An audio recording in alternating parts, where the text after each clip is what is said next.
assistindo, bom dia, boa tarde, boa noite, boa madrugada, não sei a hora que vão nos assistir.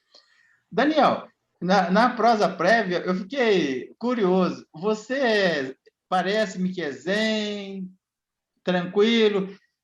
Você é carioca, nasceu no Rio? Conheci na capital, no bairro Laranjeiras, na maternidade escola da UFRJ. Ok. Você tem um Onde... jeito meio mineiro e eu tenho um jeito já mais, falo pelos cotovelos, embora eu seja mineiro. Achei engraçado, você parece mineiro e eu não pareço tanto mineiro. Só quem observa ao longo do tempo que eu começo sem, é natural, né? Começa a mostrar aí, cortar as palavras, falar do jeito dos mineiros, porque eu gosto bastante. Você falou de uma coisa engraçada que aconteceu com o Karl Popper. O cara ameaçou ele numa discussão. Como é que foi aquilo?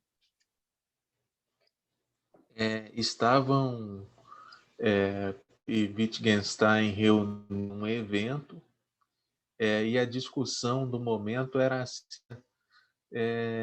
da existência ou não de problemas filosóficos. O Popper defende claramente a existência de problemas filosóficos, problema da indução, problemas éticos, questões éticas, né? E dentro desse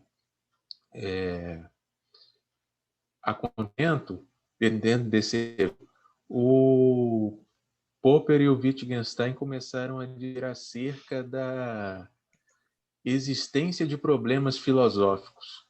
Wittgenstein afirmando ferrentemente que não existem. Nós conhecemos a clássica declaração dele de que os problemas filosóficos na realidade são problemas de problemas concernentes a problemas linguísticos mal resolvidos, e o Popper, por outro lado, defendendo a existência dos problemas filosóficos, a ponto de o Wittgenstein ficar tão furioso e levantar um atiçador de lareira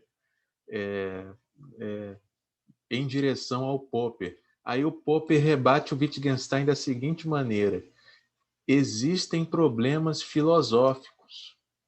Um deles é não levantar o atiçador de lareira contra os convidados, contra o convidado. Ou seja, uma questão ética em brinquedo. Legal. Deixa eu te perguntar uma coisa que está me deixando curioso. Você parece padre, rapaz. Você já pensou em fazer seminário e se tornar um padre?